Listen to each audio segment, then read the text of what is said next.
It seems like there are a lot of differing opinions about Roth contributions, and I've heard them all, from everyone should use them to no one should use them and everything in between. It can be confusing trying to sort through all the information that's out there. Hi, I'm Sarah Antofer. Trying to conquer this topic in a short video is no easy feat, but my hope is to arm you with information that will help you when deciding whether or not to enroll in the Roth option of your employer-sponsored retirement plan.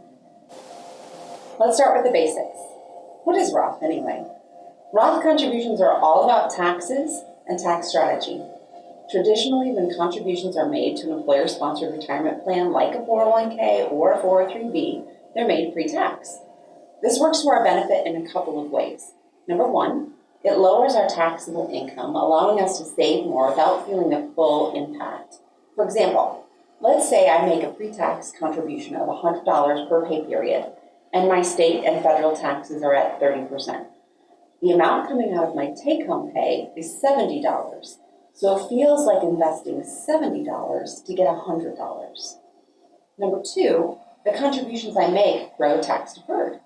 Because I'm not paying tax on the interest my contributions earn, my account may grow faster. Number three, because my contributions lower my taxable income, I might be able to stay in a lower tax bracket by deferring more pre-tax. Additionally, it may help me qualify for certain advantageous programs by keeping my earned income lower. For example, student aid for my college-age children. However, we can't avoid paying tax on these pre-tax contributions forever. When we begin taking distributions from these accounts, we will pay income tax on our withdrawals. We also may be subject to a potential penalty if withdrawn before age 59 and a half. Additionally, the IRS will require us to take distributions from these accounts at age 70 and a half. These distributions are called required minimum distributions, or RMD. Roth contributions allow us to access a different tax strategy. With Roth contributions, we make contributions to our employer-sponsored retirement plan after paying tax. So saving $100 feels like saving $100, but there are some benefits of using Roth. The first, when you reach retirement age and take a distribution from your account, you will not pay tax on the contributions you made or any interest earned. In the eyes of the IRS, your tax obligation has been met. The second, RMDs do not apply. Because you've already paid the tax, the IRS allows a mechanism through which you can continue to have invested assets that do not have to be distributed, no matter your age. And number three, Roth contributions can offer a way to provide tax-free income to our heirs. It is important to note and keep in mind that future tax laws can change at any time and may impact the benefits of Roth contributions. Their tax treatment may change. But because of the advantage of allowing those contributions to earn tax-free interest, there is a catch you need to be aware of. If you are using Roth contributions, you cannot take a distribution from those assets until you have satisfied two. The first, you must be invested for a 5-year period. And the second, you must be age 59 and a half. If you take a distribution or withdrawal of your Roth before these two requirements are met, you may be subject to a penalty tax. There may be some additional advantages of Roth contributions. Roth IRAs and Roth contributions to an employer-sponsored plan, such as a 401k or a 403b, are slightly different. There are two key differences between the two: income limits and contribution limits. Let's start with income limits. Roth IRAs, individual retirement accounts, are not sponsored by an employer and they are subject to income limits. This means if you make over a specified amount, you aren't able to use them. The IRS indexes this annually. In 2019, if you earned more than $137,000 as a single person, or $203,000 as a married couple filing jointly, you are not allowed to make a Roth contribution to your IRA. This limit does not apply to an employer-sponsored plan like your 401k or your 403b, which means that you can make contributions regardless of your income. The second key difference is contribution limits.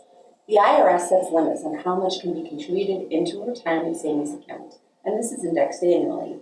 In 2019, the limit for an IRA is $6,000 if you're under age 50 and $7,000 if you're over age 50.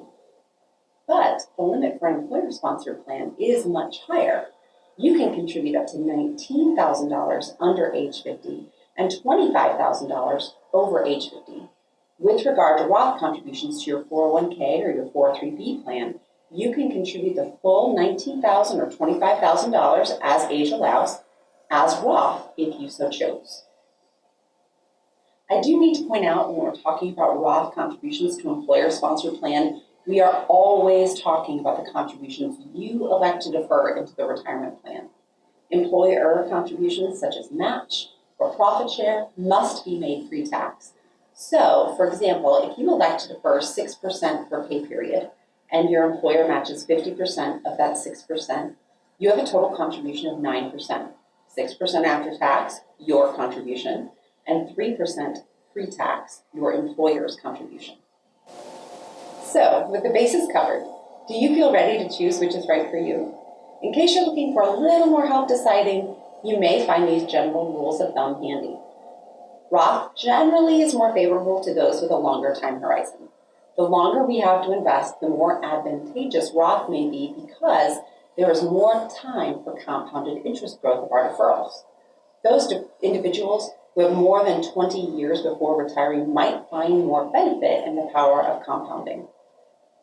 If you're expecting to have a longer retirement or you wish to have assets you don't have to withdraw past age 70.5, Roth might be right for you. Roth provides that mechanism to leave tax-free income to our beneficiaries and heirs. Lastly, having access to Roth contributions in retirement may provide a method by which to access funds to use for significant purchases in retirement, such as a car, medical expenses, or a trip that will not impact your tax bracket in retirement. Even with all of this information, you may still find this a little daunting. So I'll leave you with this final thought. Regardless of your choice to save pre-tax or Roth, the important and critical decision is to begin saving something. Don't let indecision on this front stop you from making contributions to your plan as soon as you are able. Get started. You can always make a change further down the road and as your circumstances change, but you can't go back in time. Please know we are here to help answer questions you might have and to talk through these options with you. Thank you.